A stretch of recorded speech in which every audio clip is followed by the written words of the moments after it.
Salam sejahtera, terima kasih karena bersama dengan saya di Nazlin Unity Channel. Bekas CEO M-Bank cuba sembunyi salah laku berkait dengan 1MDB. Itu penjelasan dan pendedahan Zeti, bekas Gubernur Bank Negara Malaysia. Zeti memberitahu mahkamah bahawa M-Bank tidak melakukan usaha yang wajar berhubung urus niaga 1MDB.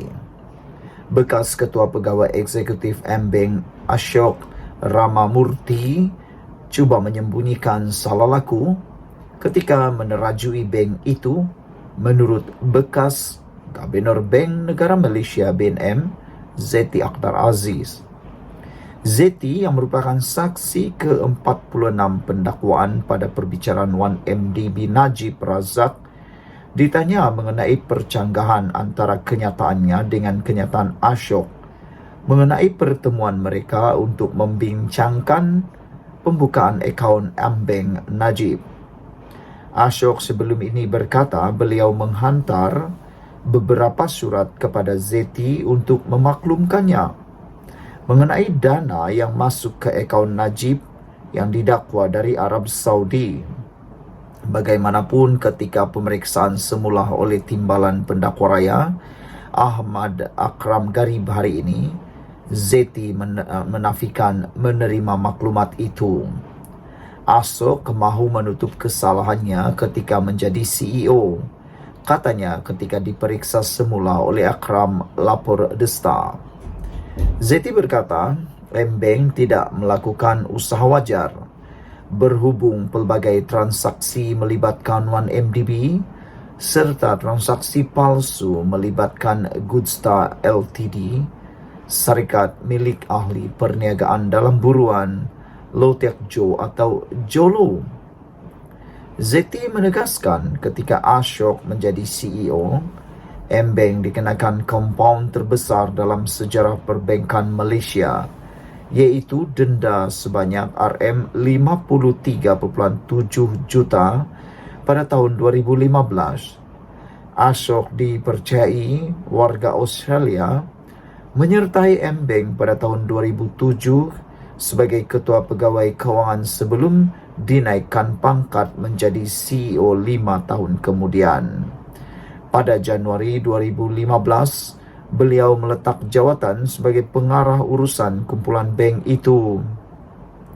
Najib sedang dibicarakan atas 4 tuduhan salah guna kuasa dan 21 tuduhan pengubahan wang haram yang membabitkan RM2.28 bilion dipercayai dana 1MDB yang didakwa dimasukkan ke dalam akaun M-Bank miliknya antara Februari 2011 dan Disember 2014.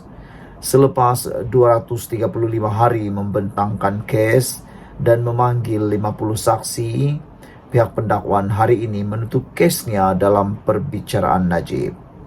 Saudara-saudara sekalian, dengan pendedahan yang mengejutkan daripada Zeti ini, kita semua memang tak sangka bekas CEO M-Bank didakwa cuba sembunyi salah laku, kata Zeti.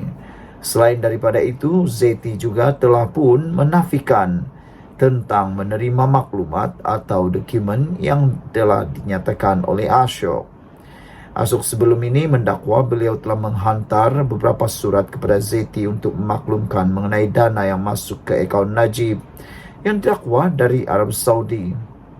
Bagaimanapun, ketika pemeriksaan semula oleh pendakwa raya, Zeti menafikan maklumat itu dan menyatakan Ashok mahu menutup kesalahannya ketika menjadi CEO. Sekian dulu untuk kali ini. Jangan lupa tinggalkan komen anda, tekan butang subscribe. Kita jumpa lagi. Bye-bye. Salam sejahtera. Terima kasih karena bersama dengan saya di Nazlin Unity Channel. Pendedahan di mahkamah kali ini benar-benar mengejutkan anda, saya, dan perlu anda share kepada semua orang. Saksi di mahkamah hari ini menyatakan pelaburan 1MDB tidak bawa untung. Jadi, kalau tidak bawa untung, buat apa ada 1MDB? Itu persoalan besar. Saudara-saudara sekalian, pegawai penyiasat SPRM, Suruhanjaya Pencegahan Rasuah Malaysia, memberitahu Mahkamah Tinggi di sini hari ini bahwa pelaburan yang dibuat oleh Syarikat Pelaburan Strategik Negara yaitu 1MDB tidak membawa sebarang keuntungan. Sebelum kita teruskan ulasan kali ini, jangan lupa Anda tinggalkan komen Anda untuk isu kali ini. Kalau tak bawa keuntungan, buat apalah ada 1MDB kan?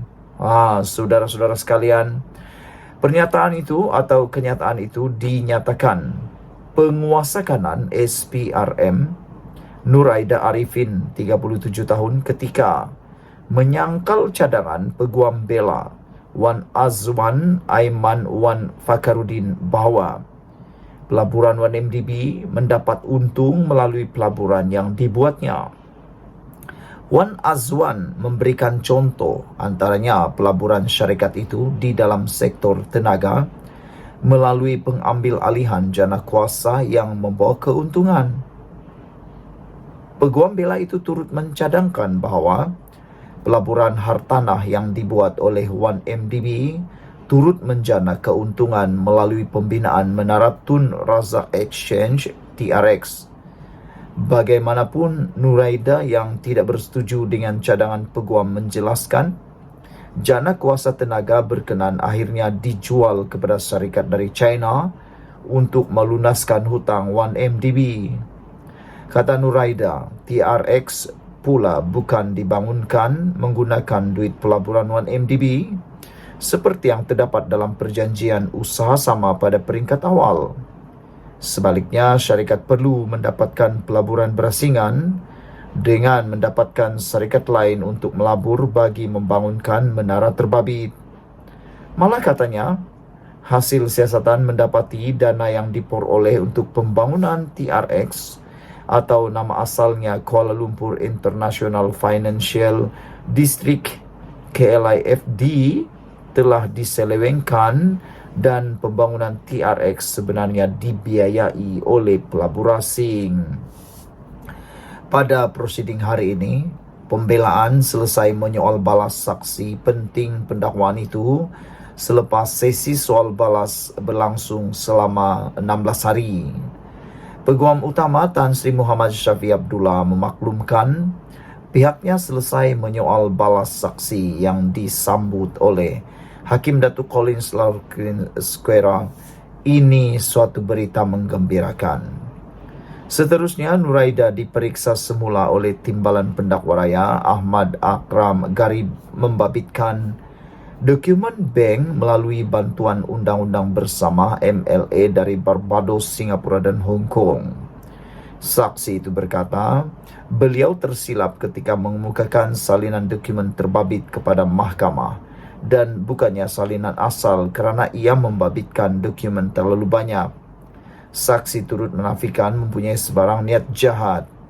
Dalam perbicaraan sebelum ini, Nur Aida memberikan keterangan bahawa beberapa negara menghulurkan bantuan dari segi penyerahan dokumen bank melalui MLA bagi membantu siasatan skandal 1MDB yang dihadapi Datuk Seri Najib Razak. Nuraida berkata antaranya Switzerland, Barbados, Hong Kong dan Belanda. Bagaimanapun, saksi pendakwaan ke-49 itu berkata, keempat-empat negara tidak memberi sebarang jawapan atau maklum balas ketika beliau mengemukakan permohonan untuk merakam percakapan saksi bank melalui peguam negara pada tahun 2018 dan 2019. Nuraida memberikan keterangan terhadap Najib 70 tahun yang berdepan 4 pertuduhan iaitu menggunakan kedudukannya untuk memperoleh suapan RM2.3 bilion dana 1MDB dan 21 pertuduhan penggubahan wang haram membabitkan jumlah yang sama. Sekian dulu untuk kali ini. Jangan lupa tinggalkan komen Anda, tekan butang subscribe. Kita jumpa lagi.